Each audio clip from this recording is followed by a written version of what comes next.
Oke, selamat malam. Ketemu lagi kita di DAB Podcast. Nah, kita masih bertiga nih. Suaranya Masya Allah. Oke, Berapa oke, ribu oke. orang ya kira-kira itu? Sekitar 3 pasang mata aja. Oh, 3 pasang mata. Oke. Oke, kita masih bertiga. Ada saya sendiri, Bung Ah. Kemudian teman saya ini pakai baju Indonesia malam ini, sangat nasionalis sekali. Bung B, Seperti Coach satu JL. lagi. Siapa itu? Oke, oke. Satu lagi Bung D. Mana ya Bung D? Halo Bunga, apa kabar? Sehat di Baik, sana? baik. Tampak cool sekali ya Bung D Alhamdulillah. ini ya. Tampak Ya. cool sekali. Bung B, apa kabar Bung B? Ayo, baik. Oke. Baik, alhamdulillah. Sehat-sehat di sana Semoga ya. semuanya sehat-sehat ya. Ini di zaman-zaman pandemi kayak gini kita harus Oh menjaga iya, ini masa-masa sulit ya. Iya. Masa-masa masa-masa sulit. sulit bagi kita semua. Oh ya, Terima kita kasih baru saja. kepada Nakes, terima kasih ya telah berjuang sampai saat ini. Kalau kita lihat beberapa tim Eropa yang bertanding, Iya. Grazie dan ke di atas logo klub menandakan bahwa kita sangat berhutang kepada tenaga kesehatan di dunia. Oh, jelas. Betul. Terlepas Indonesia memiliki sekitar 100 dokter yang telah mendahului kita semua, kita berharap semoga semua dokter dan keluarganya diberikan kesabaran. Amin. Jangan lupa Dokter-dokter juga yang- nakes lain, mungkin Ya, perawat, dokter, perawat ya yang telah mendahului kita berjuang dalam melawan COVID ini. Semoga amal ibadahnya diterima oleh Allah Subhanahu wa Ta'ala. Amin. Amin. Dan semoga para nakes tetap diberikan kekuatan ya untuk tetap menjalankan tugas sebaik-baiknya sampai akhir pandemi insya Allah nanti. Amin. Amin. Jadi Ya, kita menurut juga Bung B, Pak Bunga gimana? Menurut Banyak. pandangan nakes sepak bola tetap lanjut nggak? itu Nanti. kalau dibahas bisa Bisa till drop nanti. Sampai 4 Isya. hari Ini 4 masih hari subuh 4 nih. 4 hari 4 malam nggak ketemu. Oke. Jadi kita mau bahas apa nih, Bung? Bung Ani. Oh Oke, iya, kemarin eh, ada berita duka iya. juga kemarin. Oh, kemarin. Coach Alfred Coach ya. yang begitu dekat dengan rakyat Indonesia, timnas Indonesia yang sempat menunggangi Ya, kita, timnas kita di selama tahun 2 periode tapi terpisah itu ya. ya Coach betul. Alfred Riedel kemarin meninggal dunia ya. Di mana ya meninggalnya? di Laos. Austria. Austria Ya, ya, Coach, karena kan beliau ya, sudah sudah lama ya sakitnya ya. komplikasi ya. Karena waktu itu kalau nggak salah saking dekatnya beliau dengan rakyat. Saya jadi ketawa ini, kenapa ya? Vietnam kan? Beliau kan Jadi ini ya, mau transplantasi ginjal. transplantasinya Berbondong-bondong orang Vietnam rakyat Vietnam. menawarkan diri untuk Mendonorkan. menjadikan Iya, donor ginjalnya. Luar biasa ya. Transplant ya. luar biasa karisma beliau dan andil dalam sepak bola lokal kita ini. Ya. Sepak bola ASEAN lebih luasnya. Ya, terutama ASEAN sih saya rasa. Memang Iya. beliau bahkan sempat di tahun 2011 seperti menantang PSSI zaman juara Arifin Husin. Itu Ya. beliau membuat timnas tandingan. Nah, itu kita masih ingat. Jadi kalau timnas yang dibahas berlaku. lagi bisa 5 hari 4 Bisa malam empat- kalau itu. 5 hari 4 malam. Bisa. Baiklah, kita langsung saja ke Ini dong, kita tema ke topik malam kita hari ini apa ya, Bung Ayah? Nah ya itu makanya Saya sudah nggak mau sabar sampaikan. Nah. Ya, sesuai dengan pakaian kita masing-masing di malam hari ini kita akan membahas. Tadi ini kita subuh apa malam ya? Malam ya. tadi? Ini malam. Wow. Oke, kita akan membahas Itu tentang. pakai jaket apa ya, Bung D itu ya? Nah itu loh, itu materi kita hari ini adalah tentang Benvenuto Serie A 2020. Nah, ini dia. Gitu. Mulai kapan Kenapa Serie A? kita Berapa minggu lagi ya? 19 September akan dimulai untuk Serie A. Ya, ya. Oke. Dan kick off-nya 19 September. Oke, kita Oke. akan bahas. Pertanyaan besarnya adalah, Mm-mm. Bung D masih online apa gimana ini? Masih lah. Masih online? Oh masih oke. Oh, Oke. cool sekali. Nah, ini jaketnya sudah pas banget ini. Pertanyaan kita adalah Benvenuto Saya Serie A masih 2020. teringat Riedel tadi, jadi masih agak Ini ya. sulit menata kata saya. Oh ya. Prestasi beliau. 2010 Lanjut. finalis, 2016 finalis juga. Saya ingat beliau waktu menukangi Indonesia di SEA Games 2011. Nah, itu benar apa salah? Salah lah.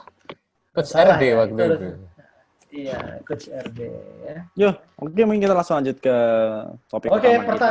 pertanyaannya adalah Benvenuto apa ini? Serie A 2021 akankah di akhir musim tahun 2021 Juve menambahkan 1 bintang di dadanya? Nah, itu pertanyaannya. Mari kita bedah satu persatu. Akankah Juve akan menambah 1 bintang? Oke, mungkin Siapakah? simpel dulu lah. Kira-kira menurut Bung B Ya, dan Bung A, iya apa enggak gitu aja. Awalnya gitu dulu. Iya apa enggak? jawaban saya tidak semudah itu. Iya. Tidak semudah kemarin-kemarin. Ya apa tidak? Ya apa tidak? Ini binary. Kita bicara Tidak. masalah ya atau Tidak. No, it's not binary. No. Jangan sampai kita dikira kaum binary nanti. Nah, maksudnya kira-kira secara simpel ya atau tidak gitu. Tidak, saya tidak. Gini ya. Bung A gimana? Gimana? Bung De gimana, Bung De? Tidak. Kenapa Bung A? semuanya tidak? Penjelasannya nanti dulu, ya atau tidak dulu nih. Oh, ini jawabannya dulu. Ya. Iya, jawaban dulu. Saya iya. Iya. Oke. Ya. Saya bukan Juventini, tapi juga bukan Interisti. Tapi? Tapi jawaban saya iya. Ya. Oke. Mungkin saya awali Karena ya sedikit ya. Alasannya. Tadi yang bilang tidak itu loh. Ada Iya. 2 orang. Soalnya kalau kita lihat dari beberapa situs betting, situs taruhan di luar negeri di sana itu tetap pada mengunggulkan Juventus di posisi 1. Nah, kan? Bener kan? Ya. Ini Nah. loh makanya. Tapi memang tipis dibanding dengan tahun-tahun sebelumnya. Sekarang menurut prediksinya itu yang pertama jelas Juve, yang kedua Inter, 3 Atalanta, 4 tuh Napoli, dan beberapa situs lainnya itu Lazio. Roma dan Milan Milan mana ya? itu? Roma dan Milan Kita nggak mana usah ya? bicara tim yang peringkat 5-6 dulu deh. Paling nggak kan dengan topik kita ingin membahas Juventus ya atau tidak untuk juara, kita bahas yang kemungkinan bisa bersaing dulu gitu. Ya. Boleh lah kita bahas tetap Milan, Roma, Fiorentina mungkin atau Parma, bagaimanapun juga tim-tim yang sangat dulu melekat kan ya. Zaman 90 akhir kan kita kenal Il Sette Magnifico kan dulu. Iya. Il Seven Magnificent yang Sette kan tuh. Waktu itu kan 7-Eleven. Iya hampir sama seperti sekarang formasi Sette Magnifico-nya, 5 itu tetap sama. Juve, Inter, Milan, Roma, Lazio. Tapi Parma dan Fiorentina karena beberapa hal kan 1-2 dekade terakhir mereka sangat merosot dan sekarang ya tetap formasinya 7 itu. Cuma ya posisinya sekarang digantikan oleh Napoli dan Atalanta sekarang. Atalanta. Atalanta baru dalam 2 tahun terakhir ya. Iya, Atalanta baru 2 tahun terakhir, tapi kan Napoli sudah hampir 10 tahun terakhir itu. Napoli. Iya. Tapi nggak menutup kemungkinan juga Viola dan Parma bisa bangkit ya suatu saat, tapi mungkin tidak dalam waktu dekat ya. Ya walaupun Viola baru begitu. Tahun depan sepertinya masih belum sepertinya sih menurut saya sih untuk kembali ke Magnificent Seven seperti 90-an itu ya. Tadi katanya Bung De memilih Juve tidak bisa benar, tapi alasannya pakai betting yang masih menunjukkan Juve. Kontradiksi sekali. Agak kontradiktif ini. Maksudnya betting itu menunjukkan bahwa beberapa tapi kepercayaannya menurun kan? Beberapa pakar di luar sana itu memang menjagokan Juve untuk akhirnya 10 kali berturut-turut juara ya. Tapi bila kita lihat dengan dinamika di Serie A sekarang yang Inter dengan Conte-nya, terus kemudian Atalanta dengan Gasperini attacking powerhouse-nya seperti itu, terus Juventus yang saat ini sedang masa-masa transisi kan. Oke, kita nggak bisa memungkiri lah Juventus masih ada Ronaldo walaupun usianya sudah 35 tahun. Yeah. Terus kemudian pembelian terpentingnya Arthur. Oke lah, lumayan lah. Terus kemudian masih ada Dybala dan beberapa midfielder yang menurut saya sih tetap masih strong ya. Tapi dengan lini belakang, lini yang beberapa kali disorot lah. Itu belum ada perbaikan bermakna. Sepertinya menarik kalau kita ngelihat dengan Inter Conte seperti itu, attackingnya Atalanta seperti itu, dengan Juventus yang sepertinya dengan pelatih baru. Ya kita ngelihat sepertinya Conte. Pirlo kan belum pernah melatih sebelumnya. Nah, itu. Jadi sebentar. Jadi kalau dilihat ulasannya Bung De tadi bahwa Jadi ada faktor lawan lain yang cenderung menguat, sedangkan Juve tetap, ya kan? Iya, Kesannya cenderung begitu tetap, tuh. kekuatannya tetap. Oke. Juve cenderung tetap, sedangkan yang lain misalnya Conte maupun Atalanta tadi diprediksi akan lebih kuat daripada musim lalu. Jadi diprediksi Atalanta ataupun Inter akan mengganggu singgahsana Juve, gitu ya? Oh Ya, iya, jadi ya jelas mungkin bisa. seperti statement Bung B di awal tadi, tidaknya tapi ada tidak mudah gitu. Tetap mungkin ya dari hati kecil mungkin kita bisa. Iya, jawaban lengkapnya sebenarnya tidak ya. semudah itu, bukan tidak saja. Iya. Loh, tadi pertanyaannya itu iya atau tidak juaranya. Oh, juaranya. Tidak semudah itu tuh bisa jadi. Enggak Saya gini. iya. Statement awal saya ya. Jadi kalau 9 kali berturut-turut, apalagi 10 itu bukan lagi dominasi, tapi anomali kalau menurut saya. Nah, ini menarik. Rival-rivalnya tuh ngapain aja selama 8-9 musim terakhir. Sehingga Juventus secara sangat meyakinkan 8 tahun, tapi struggle di tahun terakhirnya, tahun kemarin, tahun ke-9-nya juara, itu bisa 9 kali sampai juara. Ya, meskipun ada juga ya yang tim lain di Eropa seperti Munchen, PSG, tapi yang konsekutif yang masih ongoing cuma Juve nih yang di Liga Besar Eropa sampai juara. Yang juara sampai musim terakhirnya ini. Dan tadi saya setuju ya dengan Bung D ya, karena faktor pelatih nampaknya akan menjadi pembeda di musim ini. Karena kita tahu musim awal-awal Juve merajai Serie A 1 dekade terakhir, itu kan dia dilatih oleh Conte, kemudian diteruskan secara mulus oleh Max Allegri. Tapi di musim terakhir musim terakhir ya dilatih oleh Maurizio Sarri yang mungkin secara strategi tidak begitu cocok. Masih juara, tapi kita lihat prosesnya kan tidak semulus sebelum-sebelumnya. Itu berarti faktor pelatih memang sangat penting di situ. Nah, kita lihat Maurizio Sarri yang berpengalaman saja tidak mampu menjuarai Serie A secara convincing ya, yang secara meyakinkan. Apalagi kalau menurut saya orang yang tidak pernah melatih secara full time di level tertinggi, akademi aja belum gitu. Nampaknya faktor pengalaman pelatih ini akan menjadi faktor yang utama yang membedakan musim ini sama musim sebelumnya ke Juventus. Gitu. Baik. Saya terima ininya, apa namanya? Argumennya. Jadi lebih kepada ketidakpercayaan kepada Pirlo sebagai pelatih sebagai pelatih baru dari Juve. Ya, kalau kita bandingkan dengan. Tapi saya juga punya argumen sendiri dong. Saya belum dong. Gimana? Oh iya, gimana? Argumen. Kapan? Kenapa saya masih kan tadi udah Bung De. Oke. Silakan Bung. Silakan. Statement saya ya, pertama adalah bahwa saya bukan seorang Juventini, apalagi seorang Interisti. Itu yang pertama. Tapi kenapa saya melihat Juve masih berpeluang untuk juara di musim, bahkan menambah bintangnya menjadi 1 walaupun kontroversial ya. Dia merasa sudah 2 lebih banyak daripada mereka tahun 2005, 2006. Nah, itu dia. 2005 memang juara di lapangan ya, terlepas dari insiden juara di pengadilan. Oh, bukan. Inter Milan ya. Memang begitu ceritanya udah. Iya. Memang saya ingin memberikan, mungkin teman-teman ngerasa bahwa kenapa kok Juve akan sulit dinilai, karena memang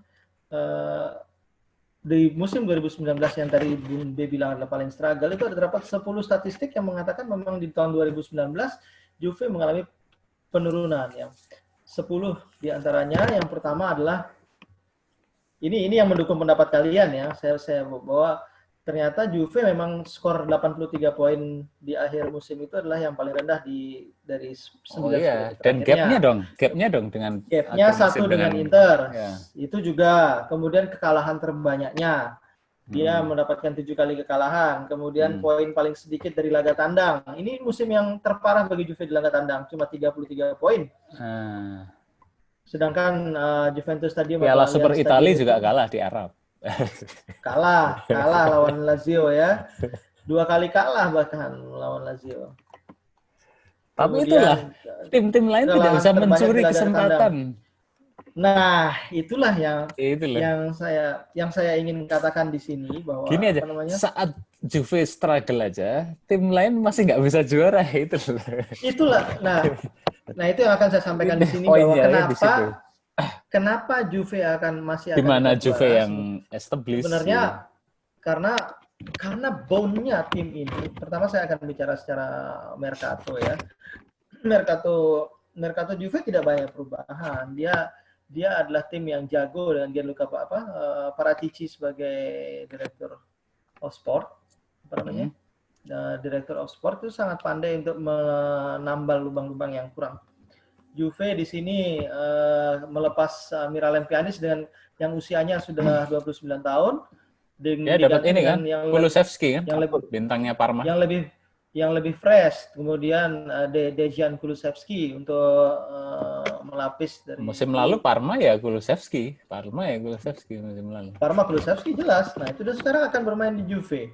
Ini. Itu pun masih itu tambalannya ya. Sedangkan backbone-nya mereka nggak jual. Cristiano Ronaldo, Dybala, kemudian Gonzalo Higuain yang dianggap sudah lebih tapi masih berbahaya untuk di Italia. Dia sangat gosipnya malah mau kedatangan satu bomber dari Uruguay. Passionate, iya.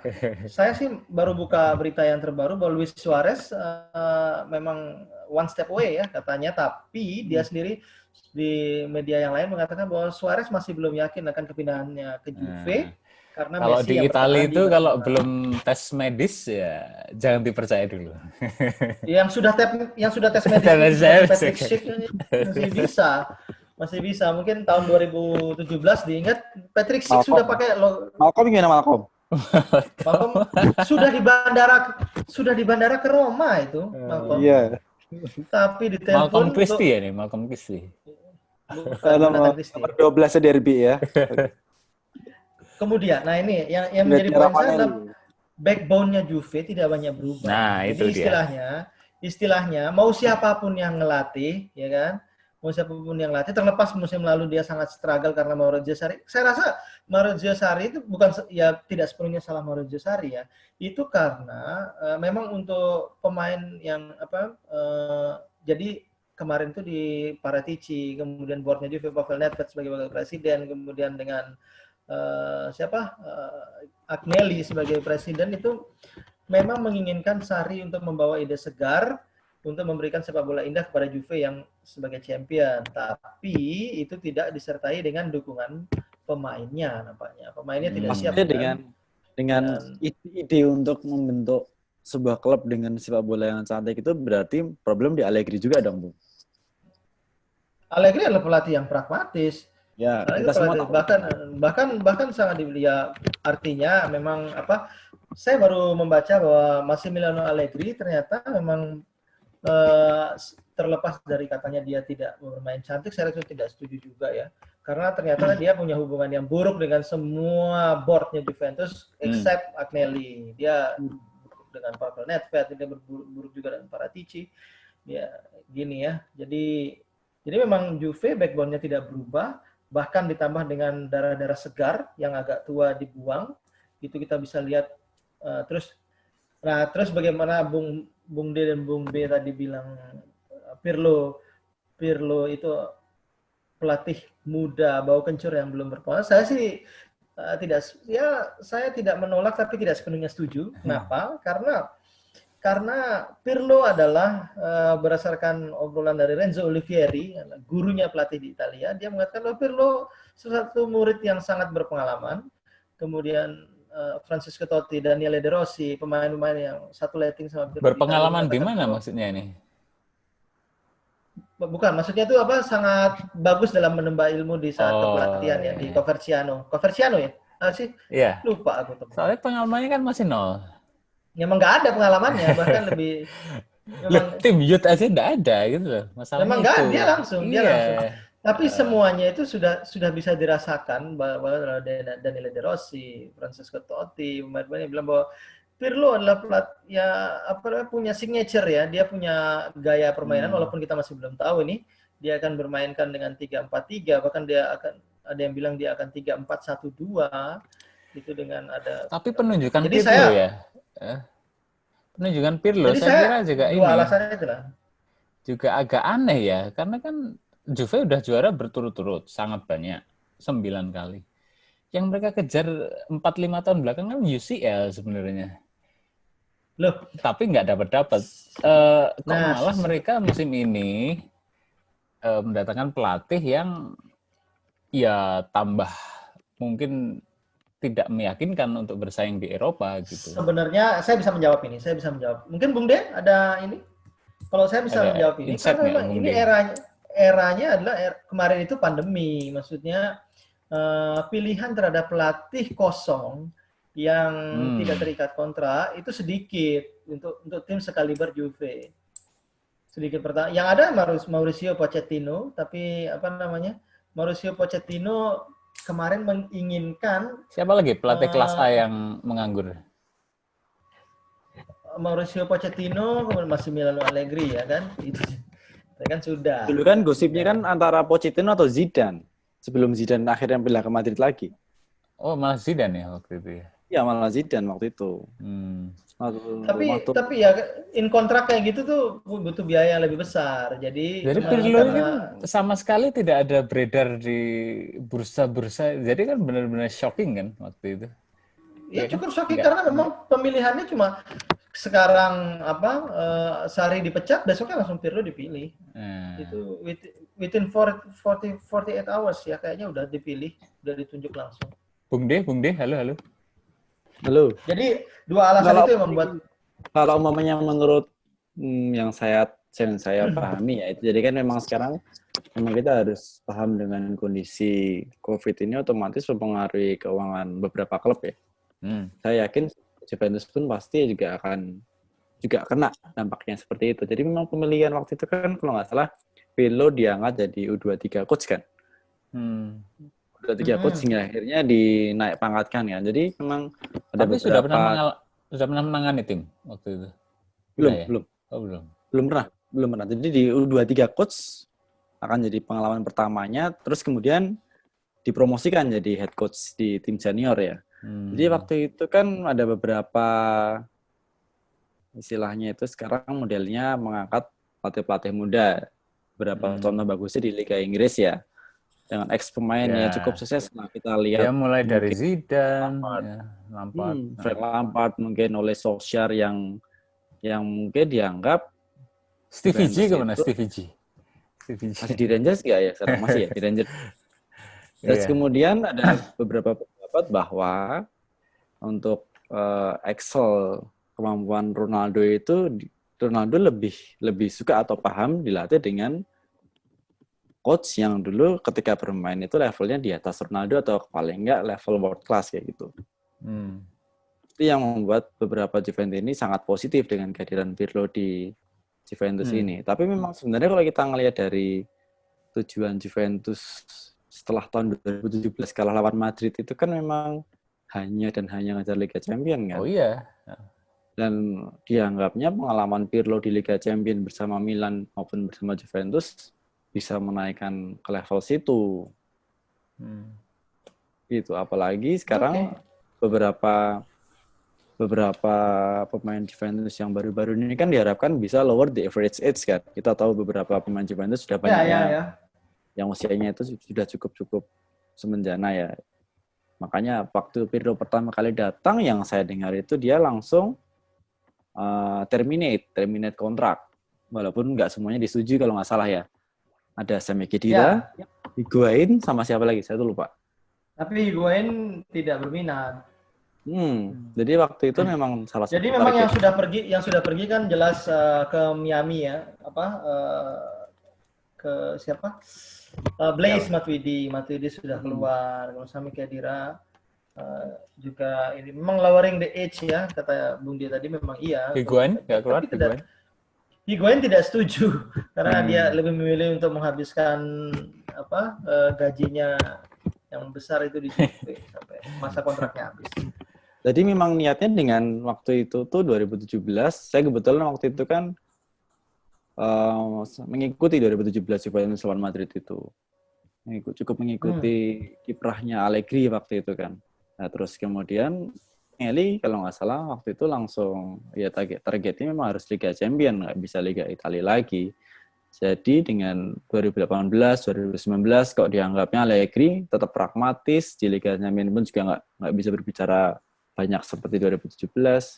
Jadi dengan pilihan setelah Sarri ke Pirlo, menurut saya pilihan yang fun sih. Menurut saya akan jadi fun gitu. Jadi kalau umumnya terkait dari pertanyaan awal bahwa gimana sih dengan peluang Pirlo yang nggak pernah ngelatih tim sebesar Juve dengan pemain-pemain seperti itu gitu. Menurut saya sih akan banyak dibantu oleh kolega-koleganya. Kita tahu lah kalau sekelas Chiellini, Bonucci dia ngambil itu asisten siapa sih Pirlo itu? Asistennya ngambil siapa? Dia mengambil Igor Tudor. Igor Tudor yang pelatih yang juga punya signature di Udinese dengan 352-nya. Oh, nggak salah Roberto Barunio juga masuk bursa asistennya waktu itu.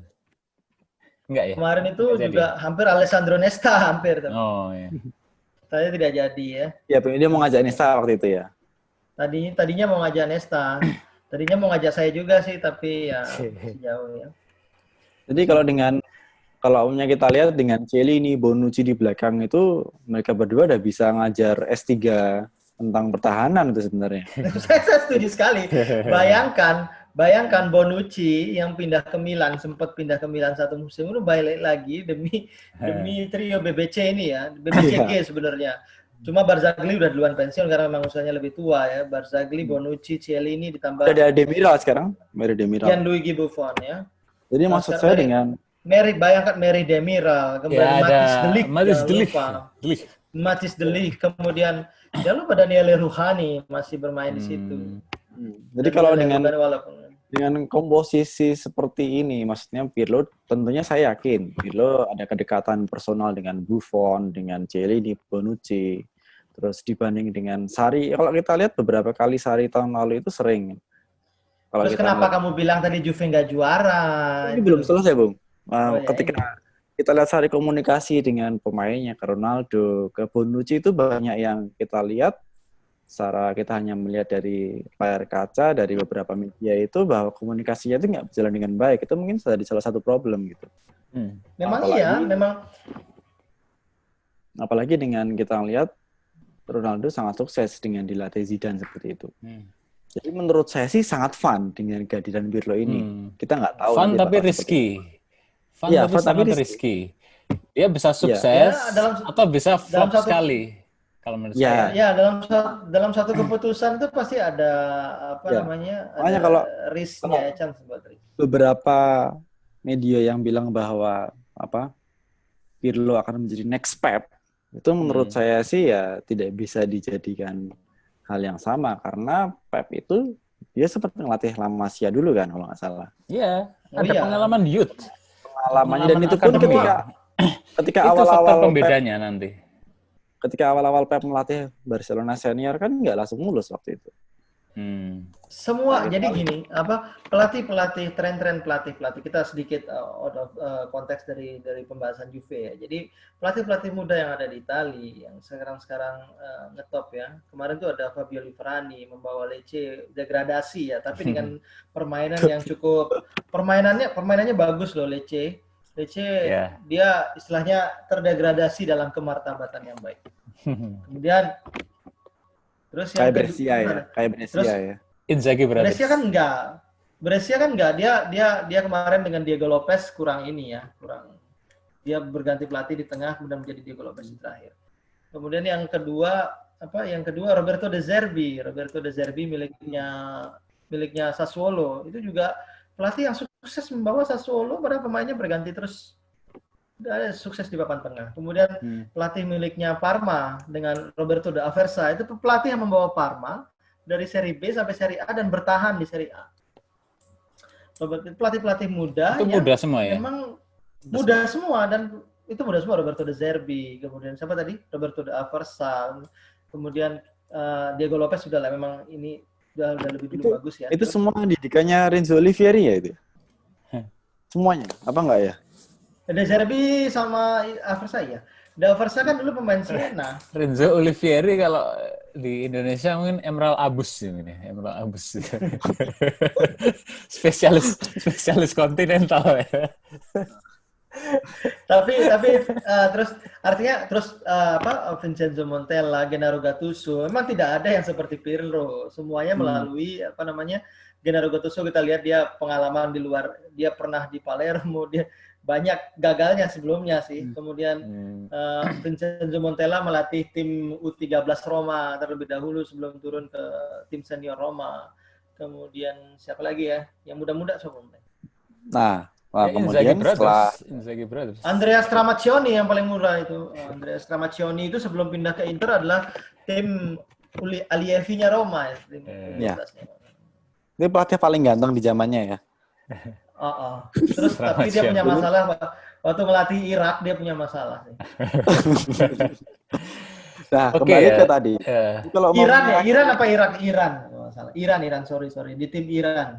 Kembali ke tadi. Inter juga ya kelihatannya. Pernah di Inter, Stramaccioni waktu itu, Stramaccioni, Pioli, Stefano Vezzi, Inter zaman agak kegelapan gitu.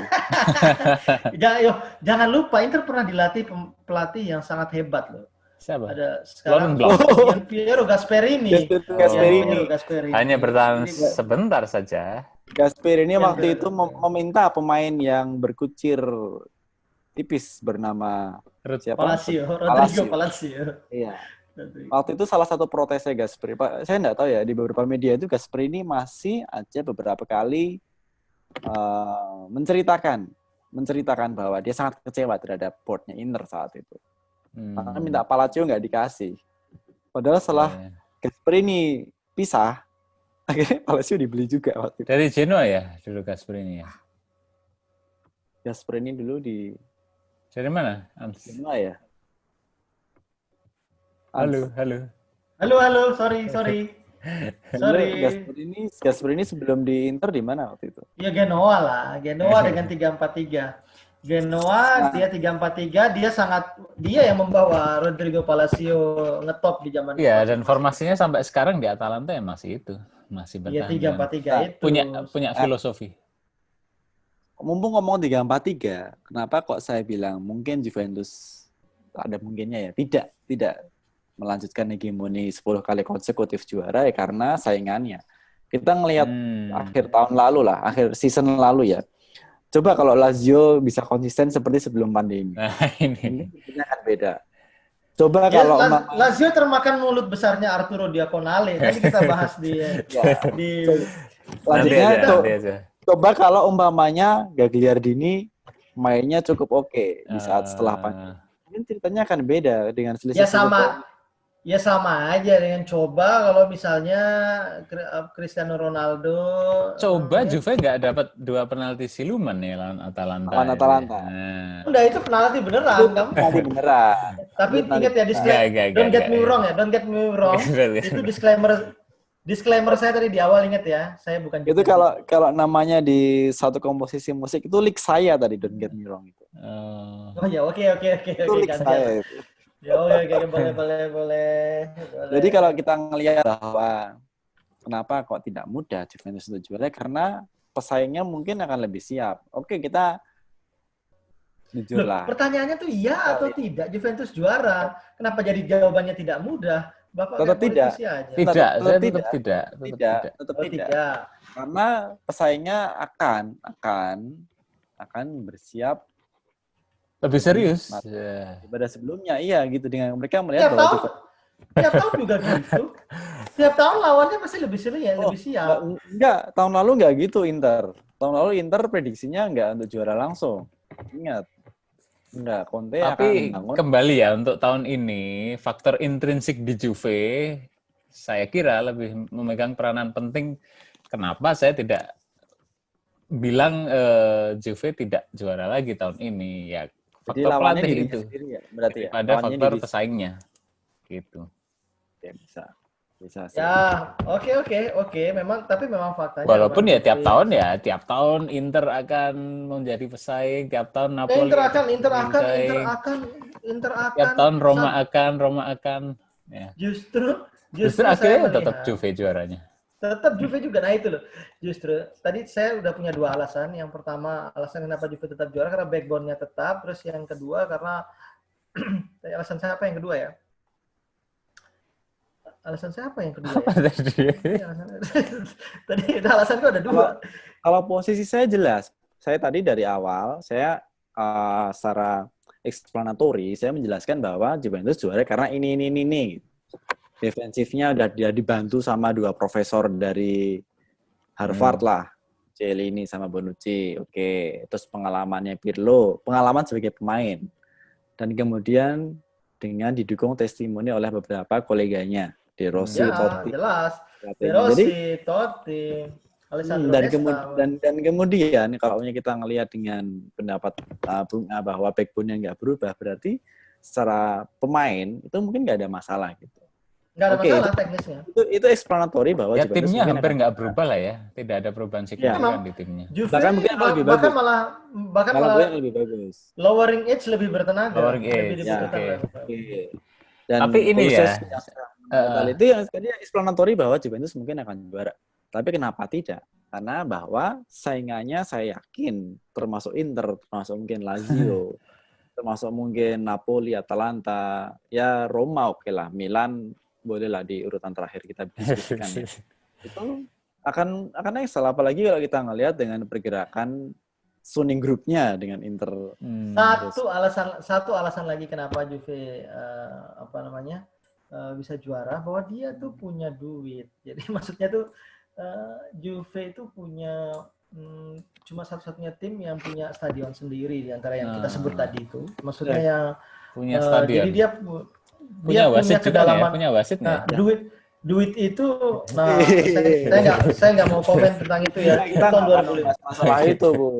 Nanti di ban sama ini. Walaupun saya bukan nanti diserang netizen. Oh iya, Ingat ya, disclaimernya Tapi tadi kan aku bukan Juventini. Menurut saya dengan pengalaman kita melihat sepak bola yang ya sedikit banyak di semua lini pun pasti ada dramanya di semua.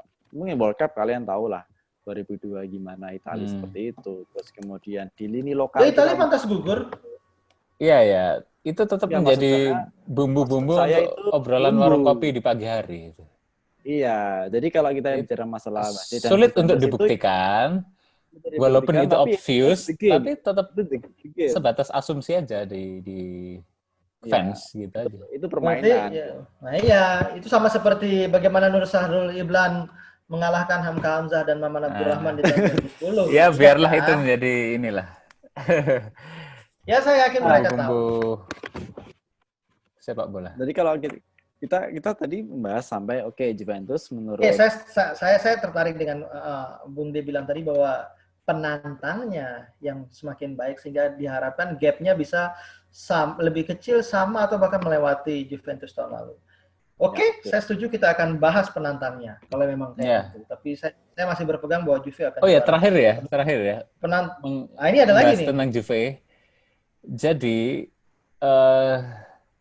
ada yang mengatakan bahwa menjadi seorang player, walaupun dia respectable ex-world class player, dan menjadi seorang manager atau coach, itu is a whole new thing.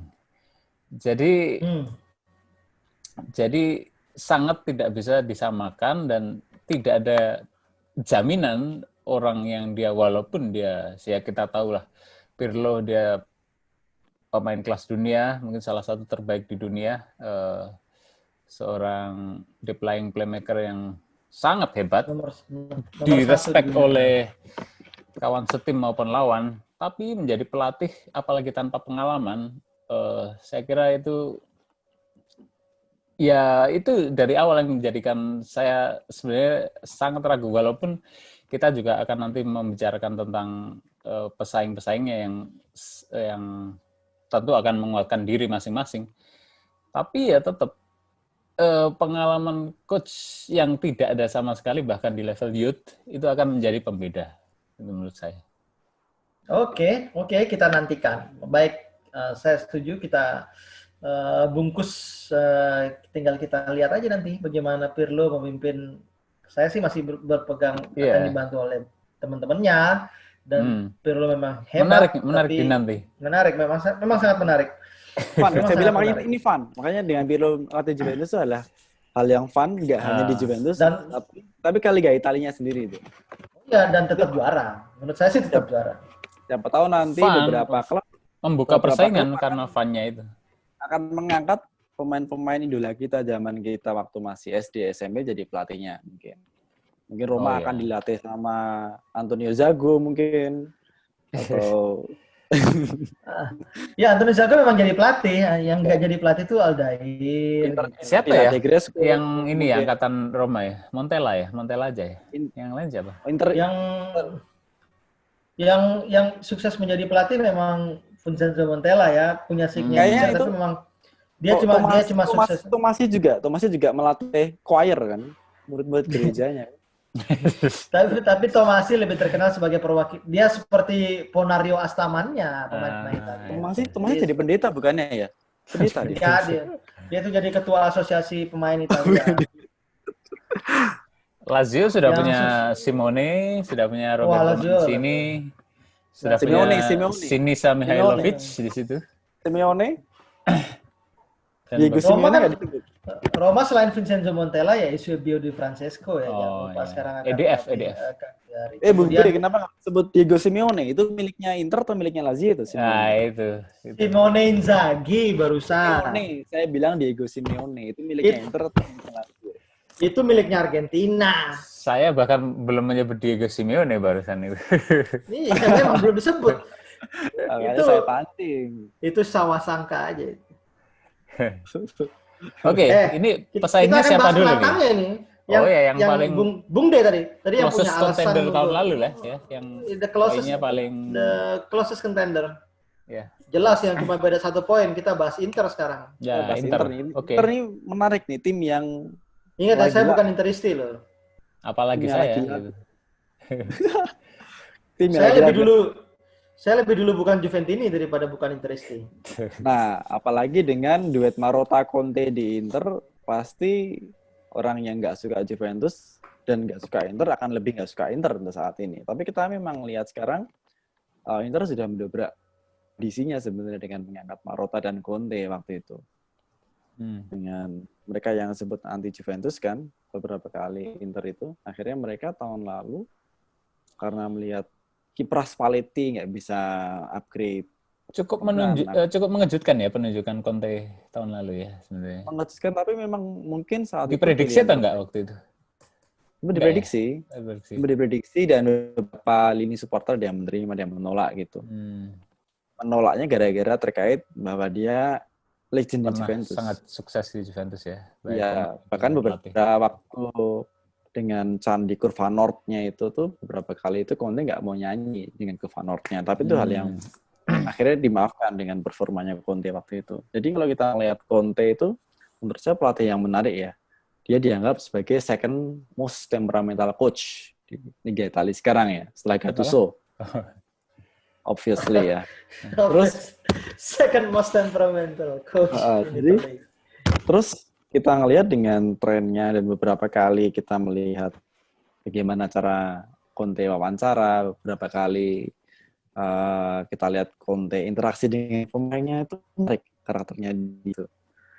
Waktu kita ngelihat kiprah Conte di Chelsea, terus kemudian kiprah Conte di awal bersama Inter, ada beberapa pemain top yang dibuang dengan cara yang cukup menarik. Kita lihat Diego Costa dibuang dengan cara apa? Di-texting. Ya, saya lihat Mauro Icardi dan Raja Nainggolan sampai dipisahkan dari training tim temennya. Iya, dan beberapa kali itu kalau kita lihat di wawancara memang Conte orangnya memang sangat-sangat idealis terhadap attitude terutama gitu. Tapi kita nggak heran dia Conte bilang I'll kill him itu ada loh di beberapa wawancara itu loh. Kalau ada pemain yang gini gimana I'll kill him gitu. Dan itu tidak bercanda. But tolong dijelaskan apa yang terjadi kan Conte memang saya setuju Conte membawa perubahan yang baik dibandingkan Luciano Spalletti karena dia memang signature-nya secara teknis, kemudian dia punya istilahnya tuh bahkan kalau nggak salah Nicolo siapa ya saya lupa mantan pemain dia di Chelsea bilang kamu akan merasakan latihan Conte seperti sakit hingga darahmu tidak bisa untuk keluar lagi. Oh. Saking sangat sakit tapi tak berdarah. Iya, ini bukan tak berdarah karena tidak keluar darah, tapi udah habis gitu. Jadi kalau cuma masih hidup, nah itu saking passionate-nya, kemudian luar biasanya seorang Antonio Conte. Ya kita ngelihat kiprah Conte. Tapi saya percaya. Cuma yang saya nggak bisa habis pikir, ada apa di tengah musim kemarin? Kenapa dia kadang-kadang konsistensinya Inter konsistensinya tidak ada. Konsistensinya menjadi masalah. Bahkan Lazio di paruh musim pertama itu lebih baik daripada bahkan Lazio sampai sesumbar jika sampai Maret kita akan memperoleh Scudetto ketiga kami gitu. Menurut juri bicara Lazio ini. Ya, menurut Arturo Diaconale ya dia paling malas melihat liga berhenti kemarin karena menghilangkan momentum Lazio. Nah itu loh. Pertanyaan saya, apa yang terjadi pada Conte gitu loh? Ini seperti di tengah agak goyang banget, Ini seperti mengulang kejadian Conte di Chelsea setelah tahun 2016-2017 kan. Di mana 2016-2017 itu Conte di Chelsea waktu itu tuh kebetulan saya di liga sebelah itu cukup sering nonton liga sebelah itu. Liga Australia. Sorry keputus. Liga sebelah Indonesia, Liga Australia, bro. Di liga sebelah. Di liga sebelah Liga itu. Liga 2 udah, Liga 2. AYDK ya, AYDK. Di liga sebelah itu waktu itu antara pertemuan dua monster kan, antara Wenger sama Conte. 2016-2017 itu saya nonton, saya lupa waktu itu yang main masih Sanchez sama Ozil. Arsenal menang 3-0 atau 4-0 aku lupa itu. Nah, setelah itu tuh baru Conte menunjukkan sisi aslinya. Maksudnya apa? Waktu itu formasi Conte masih 4-1-4-1. 4-1-4-1, nyisakan Kante di satu tengah sama strikernya Diego Costa. Terus itu nggak berjalan dengan baik, dibantai sama Arsenal. 3-0 kalau nggak salah waktu itu. Nah, habis itu statementnya dia bilang bahwa dia akan menggunakan taktiknya dia di sebelumnya itu. Di Juventus maupun di Italia. Di Italia ya ada kan. Akhirnya dia dengan mengembalikan ke 3-4-3 dengan formasi di Port Courtois, terus kemudian dia intinya kan Conte dengan 3-4-3-nya itu atau 3-5-2 atau sebenarnya 3-4-2-1. Waktu itu kan dia yang penting punya satu libero, ada di diri David Luiz, terus dia harus punya natural wingback. Chelsea waktu itu punya Marcos Alonso dan Victor Moses. Dan kemudian David Luiz dia sebagai libero. Terus menyisakan dua back di belakang itu. Azpilicueta sama saya lupa siapa ya. Saya lupa waktu itu siapa. Terus kemudian dulu Chelsea juara pelatihnya siapa ya? Siapa? Maurizio Sarri. Sarri kan ya? Maurizio Sarri. Yang semusim sebelum ke Juventus. Sarri aja bisa juara ya bersama Chelsea, Conte tidak. Juara Europa League. Conte juga juara. Nah, Conte juga juara. Setelah itu, dia dengan memakai dia harus punya dua box to box yang dia akan membiarkan satu Eden Hazard dan Pedro untuk Costa. Jadi dia punya Kante sama Nemanja Matic sebagai dua pivot yang dia fungsinya dia membantu midfielder alirkan bola. Gitu. Nah, itu yang diterapkan dari 2016-2017 hingga sukses juara mengungguli peringkat keduanya Spurs waktu itu. Tapi di musim berikutnya waktu itu memang sempat menjadi sebuah revolutionary liga sebelah. Nggak ada yang bisa melawan superior Conte saat itu. Tapi ada kelemahan Conte di saat itu. Conte ketika melawan Big Four itu tidak bisa menang. Ya. Draw, tapi semua tim middle and table menang semua ya. Di bawah dia menghabisi semua 23 pertandingan dengan 3 poin. Oke. Nah, terus mungkin dan kita melihat dengan seperti itu, apalagi dengan karakter Conte yang dia, ini suara gue denger nggak ya? Halo? Dengar. Halo, halo. Halo. Ya. Waktu itu dengan cara latihan Conte yang saya baca di beberapa media itu latihannya adalah repetitif, terus kemudian berbagai skenario diterapkan di latihan yang akan dilakukan dengan pergerakan yang persis sama di permainan, dan pemainnya juga pemain-pemain yang memang sudah di-set dengan skill tertentu di formasi tersebut. Dampaknya apa? Dampaknya pemain jadi pilihannya nggak banyak gitu. Dan itu terbukti ketika sekarang musim mau bergulir, pilihannya Conte siapa sekarang? Transfer. N'Golo Kante kan? Iya. Pemain Ya yang sukses pemain-pemain dengan senior. Arturo dengan Vidal. 3-4-3-nya. Enggak, saya membahas tentang pemain-pemain ex-pemainnya Conte yang di 2016-2017 sukses. N'Golo Kante, di depannya David Luiz, terus Victor Moses di kanan. Marcos Alonso. Itu kan Marcos Alonso enggak. Dan kan sangat paham dengan taktik dan cara mainnya Conte. Jadinya apa? Kalau kita ngelihat di musim 2019-2020 kemarin, jarang sekali ada beberapa jarang pemain itu memang restingnya itu memang jarang. Dengan taktik yang sebenarnya predictable gitu. Itu yang dilakukan oleh beberapa tim Liga Inggris di musim berikutnya dan ketemu antidotnya untuk mengalahkan Conte. Sehingga nggak terlalu semulus di musim pertamanya. Jadi dengan di musim lalu Inter awal-awal musim sempat lumayan oke lah ya waktu itu ya, dengan Juventus belum menemukan titik sweet spot-nya, dan akhirnya Juventus menemukan sweet spot-nya, Lazio juga sweet spot-nya udah lama terbentuk, Inter keteteran di tengah musim. Ada kesulitan Inter nampaknya, memang saya setuju dengan dia, keterbatasan pemain Conte yang cukup fanatik ya, dia seperti Zidane Zeman. Iya, keras kepalanya, tapi keras kepalanya yang cuma bermain hanya itu saja ya, mungkin 13 sampai 15 pemain aja ya. Kayak Luciano Spalletti juga sebenarnya. Nah, itu yang membuat tapi memang yang nggak dipunyai Luciano Spalletti tapi Conte punya adalah mental juaranya itu. Jadi mental juaranya Conte itu memang benar-benar dimasukkan ke dalam semua pemainnya. Jadi kita lihat Nicolo Barella, Sensi mainnya udah kayak kesetanan ya mainnya. Ya, tapi memang waktu itu Conte memang sempat kesulitannya, dia struggle-nya itu ketika dia di awal-awal musim dan di tengah musim dia drop karena beberapa pemain itu belum pernah merasakan benar-benar jadi serious title contender. Nah, jadi ketika ada di posisi 1, posisi 2 yang mengejar juara itu pengalamannya nggak banyak kita ngelihat. Nah, itulah yang dicari Conte musim ini nampaknya. Saya kan baca itu kemarin kan sempat mengincar Sandro Tonali ya, walaupun akhirnya ke Milan juga tapi ke klub sebelah.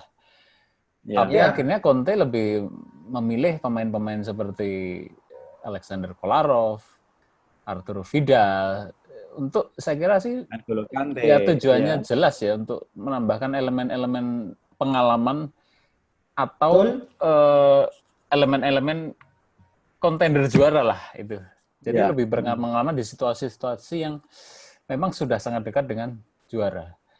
Iya, kita tahu lah pengalaman mereka pernah juara di City, Kolarov pernah juara, ya Arturo Vidal kita tahu. Di Lazio Kolarov pernah juara apa ya sama di Roma ya? Nggak pernah juara apa ya? Kalau di Roma nggak pernah. Kolarov ya cup winners lah, cup winners.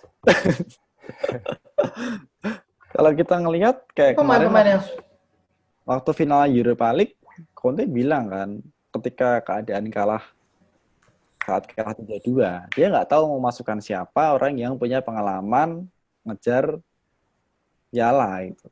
Nah, kita ngelihat mentalnya down semua waktu itu.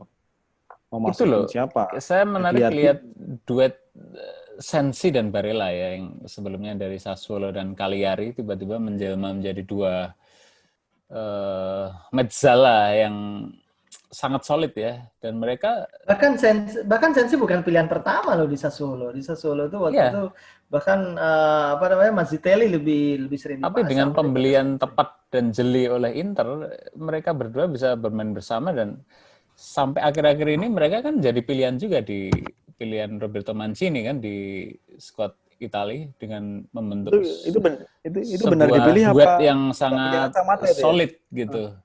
Nah, Itu tinggal benar pilih. mereka ditambahkan nyaris satu aja pemain, entah itu holding atau box to box yang ya fungsinya untuk mendampingi mereka gitu, yang lebih senior Saya aja rasa gitu. saya rasa Inter di tengahnya sudah cukup padat ya. Inter di tengahnya sudah cukup padat. Di lini belakangnya Masih juga ada cukup Brozovic, bagus. Gagliardini. Masih, Ya, Bro, ada Eriksen, Brozovic, namanya Gagliardini, Barella, Sensi, Eriksen. Eriksen, kemudian ada Raja Nainggolan ini kembali dari Cagliari. Jadi kalau kita ngeliat komposisi Inter, sekarang dia punya Handanovic di belakang, terus ada Radu. Oke lah, kita intinya Handanovic. Yonut Radu ya, kiper ya. Stefan Radu ya. Ya, Stefan Radu back. Back tim apa ya? Tim mana itu kalau nggak salah? Stefan De Vrij, masih De Vrij, De Vrij. Masih De Stefan Vrij. De Vrij. De Kemudian De Vrij itu dia seperti peran David Luiz ketika di Chelsea. Dia sebagai libero didampingi oleh Bastoni. Terus libero kemudian- dalam tanda kutip ya, karena sebenarnya libero dalam yang Ya. sekarang udah nggak ada. Sekarang Artinya- kan artinya sejajar. artinya Ya.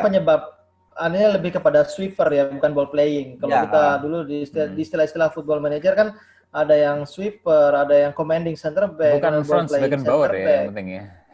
Bukan ini. Nggak Atau sampai maju malah- jadi striker. Iya, Frank Rijkaard tuh. Frank Terus habis Rijkaard. De Vrij, ada 3 itu De Vrij di tengah, terus kemudian ada Bastoni, terus Bastoni, ada ya. Godin yang Oh, mungkin Diego nanti Godin, ya itu tuh. semoga Skriniar nih bisa untuk Itu menyesuaikan. kurang kepake. Skriniar di zaman Conte Iya. agak kurang kepake. Tapi awal-awal Skriniar main terus, tapi nggak selalu berhasil karena tactical adaptability-nya Skriniar nggak bagus terhadap 3 back belakang. Sebelum Conte Karena dia- apa main 4 back ya Inter ya? Enggak ya? Main back. Wah, Luciano itulah. Spalletti bro. Skriniar Nah, di mana- mungkin di Nggak biasa formasi dia. 2 back tengah lebih cocok daripada 3. Padahal kalau Back dengan sejajar. formasinya Conte ketika attacking style-nya main, ujung-ujungnya formasinya di belakang ditinggal 2 doang. Tinggal 2 ini Skriniar nggak nyaman dengan 2 di belakang barengan sama si gitu. Bastoni. Karena jaraknya terlalu lebar. Karena Ya. ketika dia attacking, dia akan buka tuh hook touch line-nya benar-benar lebar gitu. Dengan dua itu dengan yang satu agak maju ke tengah. Mungkin Berarti di Inter situ tuh ada main apa sekarang? 3-4-3. 3-4-1-2. 4-1-2 Dia ya. pakai 2 striker ya. 3-4-2-1 atau 3-4-3 atau 3-5-2. Mirip-mirip Atalanta ya. Ya, Wingback-nya mirip siapa? Atalanta. Wingback-nya Tapi fase build Kanan up-nya kiri. berbeda karena Hmm. kekuatan Inter itu terletak di apa istilahnya tuh one touch-nya 2 striker yang di depan itu. Sangat Karena padu. Lukaku makanya Conte sangat dulu itu ngotot beli Lukaku karena dia yang bisa mengholding bal dari depan. Dia Dan bisa dia deketin pemantul satu bola. sering wall pass ya. Mereka Itu berdua wall ya. pass. Jadi kelebihannya itu adalah di Sama situ. Inter LM10 yang kayak- ya, LM10. Lionel Messi 10. Nah, terus sekarang dengan posisi tadi kan pertanyaannya dari Bung B, siapa sih wingback-nya? Sekarang wingback kirinya ada Ashley Young dan Kolarov. Usianya 35 tahun dan 34 tahun. Apa yang ingin tercari gitu sebenarnya dengan Sebenarnya back kanannya siapa? Back Victor kanan Moses. Achraf Ada Hakimi. ini juga kan, Achraf Hakimi. Achraf Hakimi. Sudah pasti tuh. Nah ini. Achraf Hakimi nih yang paling Di bagus. Ambrosio. Di Ambrosio kanan juga. juga. Nah, sebenarnya yang dicari di back kiri Victor itu Moses. atau wingback kiri itu bukan duet Kolarov dan Yum, Padat tapi ya adalah pemainnya Emerson Inter ya. Palmieri. Di setiap Masa posisi Emerson ya. Palmieri. Iya. Crowded pemainnya itu Bukan. semua. Yang kiri itu Emerson Oh, Palmieri sebenarnya. Yang Oh, Emerson iya. Palmieri-nya ya, Iya, tapi yang utamanya. Tapi nggak ada duit katanya untuk beli Palmieri. ya karena Emerson Palmieri memang mahal karena dia masih muda ya. Dia masih mengandalkan inverted wingback asli yang dibantu Kolarov ya. Tapi Ashley Young walaupun datang di tengah-tengah musim kemarin dia bermain sangat baik ya. Bagus kok dia. Dia sangat bagus malah. Dia luar biasa aku lihat. Asli. Iya, sebenarnya lengkap Inter nih. Elemen lengkap. pengalamannya ada, elemen young guns-nya juga ada. Yang saya agak heran. Makanya kalau kedalaman skuadnya. Kenapa? Kalau dari ini agak spesifik ya, kenapa Christian Eriksen itu tidak begitu nyetel waktu musim kemarin itu. Yang digadang-gadang pembelian yang sangat menentukan lah dia. Nah, sebenarnya kalau kita ngelihat Eriksen itu sebelum pindah ke Inter di Tottenham tidak menurun. Dia udah menurun dulu terus pindah Inter, di mana di Inter lagi posisi paling nyamannya Conte itu selain 3 back tadi, tengahnya 5 itu di overload dari Moses, terus kemudian yang sisi satunya itu ada Young, tengahnya itu adalah Barella, Brozovic, terus depannya antara mau langsung kan Barella, Brozovic, terus kemudian seringnya adalah Sensi sebelum cedera. Akhirnya Sensi cedera baru yang main kadang paling sering Gagliardini. Gitu. Tapi kadang Lord Gagliardini. Tapi kalau umumnya paling mungkin juga bahwa formasinya itu Eriksen sama Sensi untuk mendukung satu striker. Tapi nggak pernah dipakai sama Conte seperti itu. Paling sering tetap 2 striker. LM10 dan Lukaku. Oke, Bung B, kayaknya kita udah sejam ya untuk episode 1, baru 2 tim ini yang kita bahas, baru Juventus dan Inter. Lanjut dulu walaupun saya masih menduga, tapi udah sejam. Ini kalau ditaruh di YouTube nanti bosan. Mending kita bagi 2 aja. Oke, gimana berarti ini? Jadi kesimpulannya baru 2 tim bahwa saya sih setuju aja Juve tetap juara dengan closest contendernya jelas. Masih Inter. Yakin Inter? Inter. Saya yakin Inter. Karena kita belum bahas Lazio. Kita juga belum bahas Atalanta. Nah, Lazio dan Atalanta kita akan bahas di pertemuan selanjutnya. Jadi kesimpulan diskusi hari ini belum ini. Kesimpulannya, Juve tetap juara. Nah, jadi dengan pembahasan kita 2 tim contender tadi, kita bisa berubah jawaban nggak kira-kira? Oke, Bunga tetap saya masih posisinya Juventus juara. Saya tidak berubah, tetap tidak jawabannya. Saya juga tetap tidak berubah, tetap tidak. Entah siapapun yang juara, tetap Juve. Tetap tidak jawabannya. Tetap tidak ya. Jadi sebenarnya kita bisa simpulkan ya. Jadi menarik kita bicara ini dari masalah sudut pandang pribadi sama Komite Penyelamat Sepak Bola Italia. Iya. Jadi maksudnya kalau biar kompetisi lebih menarik. Saya dari sudut pandang saya coba simpulkan ya nih ya. Ini sebetulnya sudah di penghujung acara ya. Mungkin kita di sela-sela nanti akan ada door prize, jangan lupa para audiens. Kebanyakan jadi moderator. Hubungi nomor yang di sini, jangan lupa nanti akan muncul nomor. Materi ini akan di-share via email. Oh jelas. Nanti dimasuk di grup WhatsApp. Materi ini akan di-share di grup WhatsApp. Kemudian di akhir webinar kita sekarang nanti akan ada survei yang harus diisi untuk mendapatkan sertifikat. Ini banyak juga yang menanyakan link absensi di mana ya? Belum muncul ya Google Form-nya. Jangan lupa bahwa ini didukung penuh oleh Kalbi Pharma. Ngalah nyebut merek nanti tolong dititit ya. Titit ya. Jadi menarik ya kita melihat diskusi kali ini bahwa Serie A yang kira-kira ya 10 hari lagi akan sepak mula ya. Sepak mula ini bahwa akankah Juventus akan melanjutkan konsekutif? Saya sangat penasaran debutnya Pirlo. Seperti apa debutnya Pirlo? Ya, dan kita lihat sudah membahas sedikit banyak tentang the real contender Inter yang memang walaupun baru satu belum yang lain. Sebentar Bung. Tahun lalu kan Inter tidak berposisi sebagai the real contender. Mereka targetnya nggak Scudetto. Tahun ini mereka udah tekan Scudetto. Kitanya beda. Jadi dengan komposisi Inter yang semakin kuat, Juventus yang masih agak sedikit kita ragu. Dan kita belum bahas Lazio, kita belum bahas Atalanta, Napoli, Roma, Milan, dan lainnya. Sepertinya kita harus layak untuk menunggu podcast berikutnya. Jangan dilewatkan, pastinya. Apapun bahasan tentang Lazio, Atalanta, Milan, dan Roma, dan Napoli, Juventus juara. Oke. Nah, gimana? Bung B gimana? Iya, kita let's see ya. Boleh lah. Oke, Kita foto dulu. Jangan lupa berdoa supaya pandemi segera berakhir. Amin. Kita foto dulu dong. Kita belum foto nih. Oh, wes. Siapa yang foto? Yo. Kowe sing foto. Ya, aku ya. 1, 2, 3. Oke, guys. Oke, semuanya. Stop ya. Jangan lupa untuk mengikuti podcast DAB. Ya, tetap mengikuti DAB Podcast. Subscribe, like, and share. Itu yang paling penting. Selamat malam. Selamat malam.